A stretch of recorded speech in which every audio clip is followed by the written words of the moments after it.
Hi guys, Kirk and Jay here with Kirk Giordano Plastering. Today, what I'm going to show you guys is one coat veneer plastering. Why one coat? Because if you notice what we're going over, this is stucco. So if we're going over stucco, we don't need a base coat such as Imperial or Diamond or Red Top. They make a lot of base coats, but what is the base coat for? It's for strength. We don't need any strength for going over a stucco wall. What we're doing is we're just going to smooth this out. Now generally, if you guys watch any of our videos, you'll see that I always tell folks, if you want strength, do a base coat which has silica sand in it, and then do a top coat. And I'm kind of partial to diamond finish as a veneer top coat. How many different finishes are there? Well, let's see, there's Imperial, Red Top, Unical, Excalibur, which actually Unical, Excalibur, and Diamond are the best if you're going to only do one coat. What happens when you do one coat that us as plasterers know about? You as watchers, you'll get an idea how we do this. Okay, one coat, I'm going over a sandy finish. Generally, when I'm doing a base coat, I'm going 1/16 of an inch, and then my finish will be 1/16. Total, 1/8.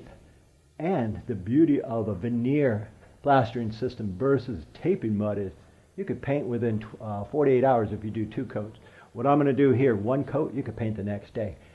They wanted, I'm doing some work outside actually, guys, and they said, gee, can you bid this for taping mud? And I said, I could, but I don't want to be here a week, plus I'm allergic to all that sand and stuff. I don't like it. So I talked him into it. I said, you know what, guys, I'll just do a veneer finish over it. There's no sanding, and I can save time with it also. When you're going over, say, sheetrock or any other substrate, the idea is with one coat, it has a tendency to, say we spread it, one coat has a tendency, if you don't know what you're doing, and even if you do know what you're doing, to blister or peel, because one coat doesn't have the benefit of that base coat, and the base coat is the first one. The second coat adheres by it, so it's strong. When I put this finish over this sealed surface, and what is this pink stuff? It's plaster weld. It's a bonding agent. Where do you get plaster weld? You get it at professional material yards such as Westside, Close, and all those. You're not going to find it at Home Depot, but you can find Quikrete, which serves the same purpose. You need a bonding agent if you're going to do a veneer finish. And what is a veneer finish? It's basically gypsum with lime. The lime is for strength. Okay, so we're going to do this wall here, this wall here. We're going to do the whole thing. And by the way, it's like kind of like doing a closet. A closet takes me twice as long to do than an entire room without a ceiling, because I have to do the ceilings, which I'll need my handy dandy wing tool for that. Let me get started here and show you what I'm talking about. Now granted, I'm going to use an Imperial because we happen to have Imperial at the house.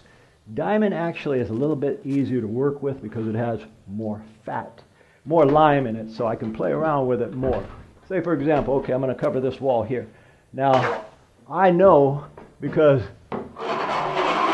I'm an experienced plasterer that you've got to go at least an 1/8 of an inch to 1/4.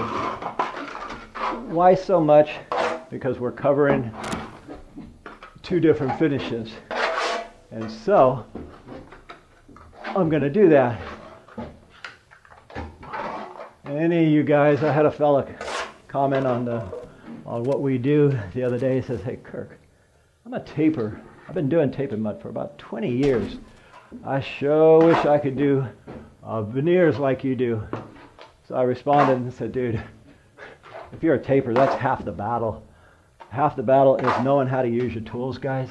The other half is knowing when these set, because once these set or go off, they start to darken. And when they start to darken, guys, this isn't like taping mud where you could work it. Taping mud, you can work it.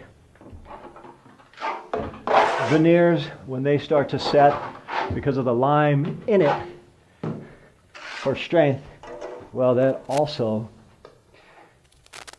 makes it very hard to bring back to life.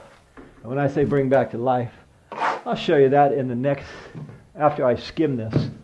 And so what I'm going to be doing is I'm going to grab my, after I skim this right here, I'm going to grab my handy dandy wing tool. The wing tool is to make it a little bit easier for corners. So I'm going on my first bucket right here. And usually, if this was sheetrock, I could spread twice as much. But then again, I'd only be going 1/16 of an inch thick. Right now I'm going about 1/8 to 1/4. And can I go 3/8? Sure. What happens if I go more than 3/8 and say go 1/4? This wall will implode. Just kidding, guys. Nothing happens. It has a tendency to hairline more or spider check if you go too thick. So it's not the end of the world, because if it spider checks, you could use this same material to go right back over it, because this material is gypsum and lime. There is no sand in it. With taping muds, there's no sand. With certain products, like the basecoat, they have a silica sand in that for strength. And that silica sand,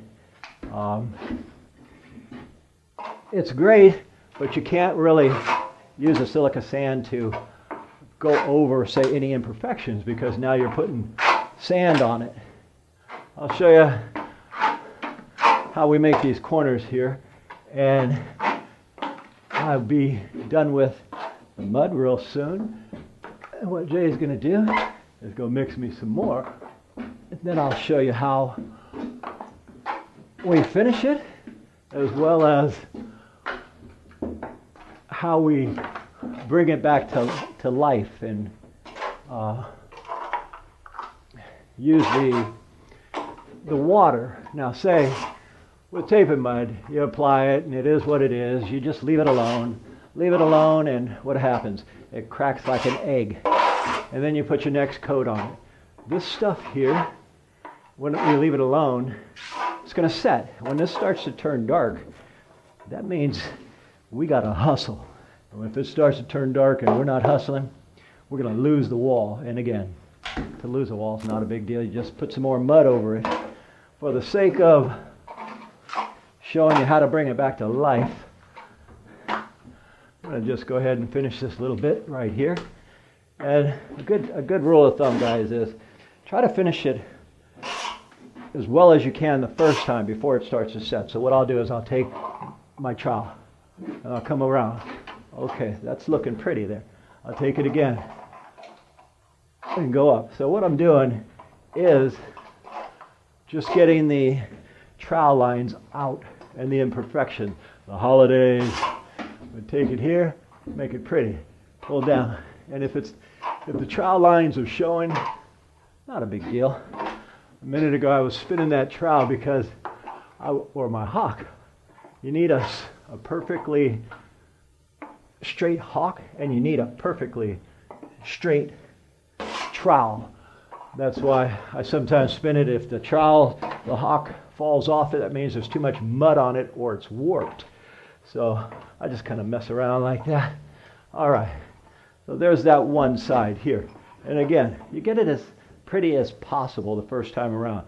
I can still see some of the grit from the underneath coat, but we're gonna get rid of that soon enough. Now, here's something that I tell everybody who works with me, if they're not familiar with it, but technically, I like to work with guys who are better than myself. I'll show you a real quick thing too, guys. See this right here?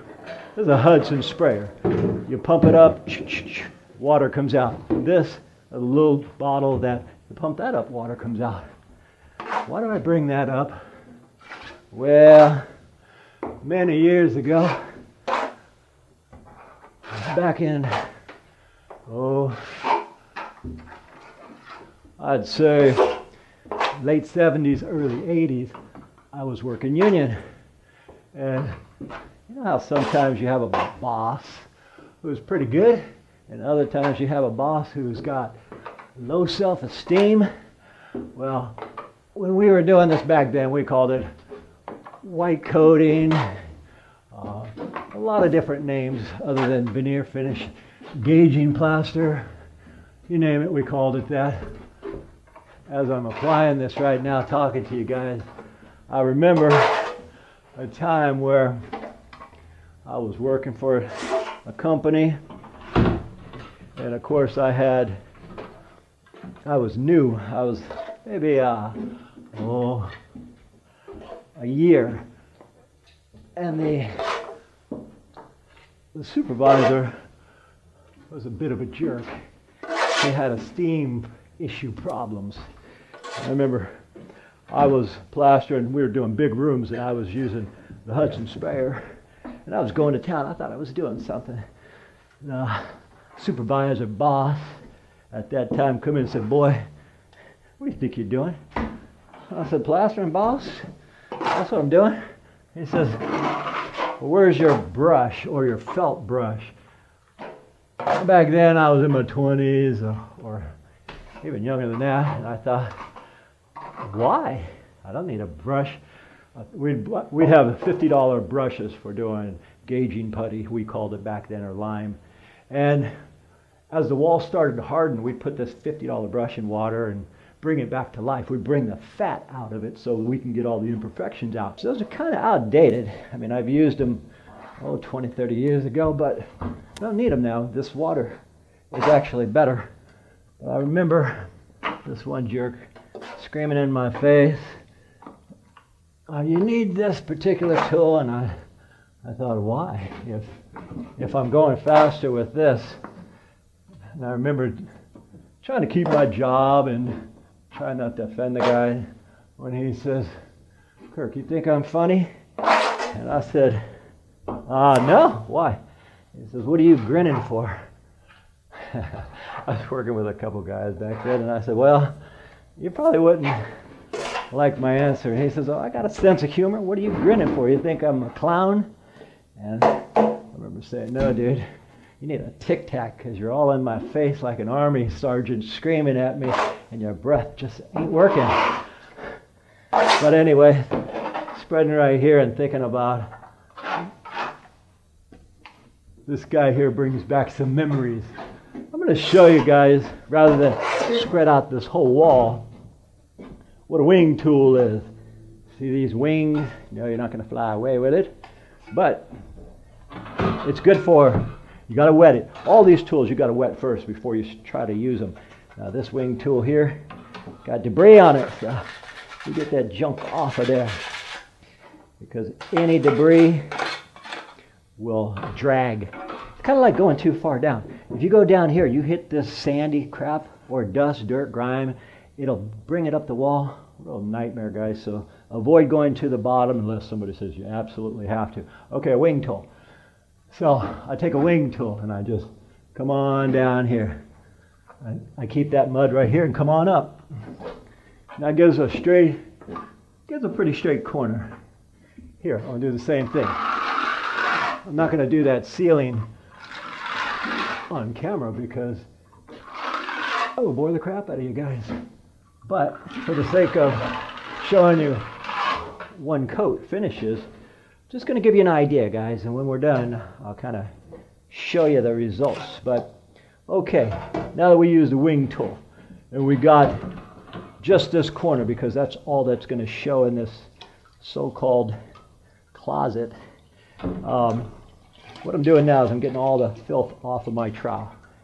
And because I don't want to wait until this gets dark, another 20, 25 minutes, this will start to darken. And when it starts to darken, you use nothing but muscle. I've got a certain amount of muscle, but I got a lot of work all day, and this is just a start. I don't want to burn myself out. Okay, what I'll do is I'm going to use this sponge float right now because it's got a lot of water. I'm going to take this big old Congo trowel. This is a 20 by 5. You guys don't need it. Most of you guys just stick with a square trowel. I use this because I'm fond of it, and it keeps the lines out, and I've been using it for close to 25 years when I used to do swimming pools. Anyway, okay, you see that ridge right there? That's from the float or from the wing tool. How do you get that out? Well, here's how I get it out. I'll just take this and boom, it's gone. Get rid of the excess right here. Take this and just use a light hand. Okay, that's gone. This is almost ready to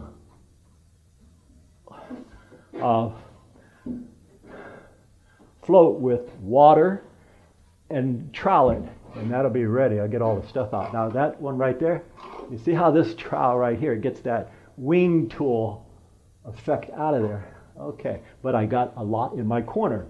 Can I do it without a wing tool? You bet. But a wing tool makes it a lot easier. I used to not even have that wing tool, and we'd do all our corners by hand. We would take it this way, get it this way, and come this way. It really took a long time. So the wing tool is a handy dandy tool. Now, what I'm going to do is, we have a lot of work we're doing on this house, so I'm going to get busy and go elsewhere. When this starts to turn dark, which is going to be, oh wow, I already see it starting to suck up right here. And this is going over a sealed stucco which has been painted. Plus I put plaster weld. What does plaster weld and sealed stucco do? It stops the suction. So anyway, we're going to get busy because I can see where this is going, and all of this is a time frame thing. You got to know your material, and you got to have about 15-20 years of hands-on tool experience, which I happen to have. We'll come back to it and show you some final stuff after a while. It's supposed to go at 1/16 of an inch thick. Some areas a quarter. And again, what happens if you go really thick? Nothing. The wall will not explode or implode. It's just, it takes more skill. It takes more time in. So what I'm going to do now is, rather than take a felt brush, which I don't have, nor do I have the big brushes I used to use when I was in the trade a long time ago. See how dark this wall is getting? That means when it's getting dark, that wall's set. Here's where the fun part comes in. Now, there are a couple veneers that are really good for bringing back the fat. What is the fat? That means the excess. So we pump up our bottle and we spray it with water. Yeah, you could use a Hudson sprayer. You could use a whole bunch of different sprayers, guys. I've seen guys when we have backpacks and pump the handles and spray it. And what I want to do is I want to add some water because I have a lot of lines in this. I have spider checking, you name it, I have it going on. And I open this window here, and right now outside it's about 95 degrees. In here it's about 100. If I'm sweating, it's hot. Okay, now that we got that done, I'm going to use my float as a cleaning tool. All right, now I'm going to trowel this, and can some pop off? Absolutely. It doesn't matter how much time you got in. It can still happen, especially when you go this thick. Okay, guys. Now what I'm doing is I'm troweling it. And what happens if I try to trowel this dry? It won't work. In fact, I'm a little too dry right now. I'll show you what I want. Okay. See that little bit of fat on there? That's what I want. So if I see imperfections, I put it on the imperfections. And see how wet I got this? That's not even enough. Let me get my line out right here for the wing tool. And what I'm doing basically is I'm compressing it, compacting it. I'm using a lot of elbow grease. If I trowel it long enough, this wall will shine, but we don't need that. Okay, so since this wall is set already, that little bit of fat, I use this fat, I look at it, I go, man, where do I need that fat? Well, right there I could use some, and then I bring it around and trowel it down. All right, guys, I want to show you a little bit more because we're at that end stage. It's pretty thick, and we're going over a stucco finish, so it tends to dry out, hairline crack, or blister or bubble. I didn't get any blistering or bubbling because we know what we're doing. Anyway, we did get a couple hairlines, and we just put a little bit over. Let me show you the dreaded corners. Hey, get off of there, guy. All right, I'm going to show you the corners. Everybody, a lot of folks call and say, gee, how do you get your corners right? I'll show you. Okay, this mud here, yeah, it's an imperial, but pretend like it's a taping mud. Two way to do corners, guys. You could do it like I do, and often I'll just use my handy dandy wing tool. And what I'll do with the wing tool is, well, first of all, I'll put a little mud. I'll put a little mud this way, that way, and on the top. Okay. If you got a little mud every which way, you take the wing tool and just make it pretty. I'm going to come back to this because I'm going to show you one more thing. Or you can take your square trowel, which, I mean, you could have a big one, a small one, either one. They both work. You can take this and put it and get your corners. You can fill them up just a little bit better. Often I'll use a swimming pool trowel, which won't go in the corners too well. Of course, the trowel I use does not have a full radius. It's square at the top. Okay, say if you do it this way or the other way. Now what you can do is you can let that set, and you can just take a brush. You don't need a fancy brush, guys. It's going to be a $2 brush. The thin ones are better. Just like I did the corners here, you take water and you saturate these corners and it blends all the holidays in. Now you take this and just blend these in. The smaller the brush, the better it'll come out. If you got lines here, just use a side. Similar to this window here. Okay, I made these corners. I made the corners right here. So they do have a corner to opposite of this. You know, it's an outer corner to make it, but we don't really use them. I'll take my brush here, and as it sets, I'll hit it with the side. See, just the sides. And we'll true it out and make it a little prettier. Again, right over here, we take the same brush and we just go this way, that way, and it gives a tighter corner. And if you want, it's not all that pretty. If you want, just hit it one more time. And how many times did we hit this? Well, Jason hit it about 4 times because some areas needed it. If it needs it, you just do it. You keep putting it on until you got it just the way you want it. But this brush is the key to good corners. Like, say, for example, one last example, then we're going to call it quits. This is all dry, but look at over here. This is really dry. You see the discoloration. Wet, dry. You're not going through that. What's the benefit of this stuff? You can paint the next day. So if you find a holiday, I left a holiday intentionally to fill it on. Let's see where I got it now. Well, let's just go right here. So you have a holiday with this, just like tape-in mud. Put it on, and you could skim it real tight. You see that? It doesn't have sand in it, so you can skim any holiday real tight. And that's a pretty tight finish there. Just like caulking. If you caulk a hole and the next day the caulking is shrunk in, no big deal. You just add some more caulking the next day.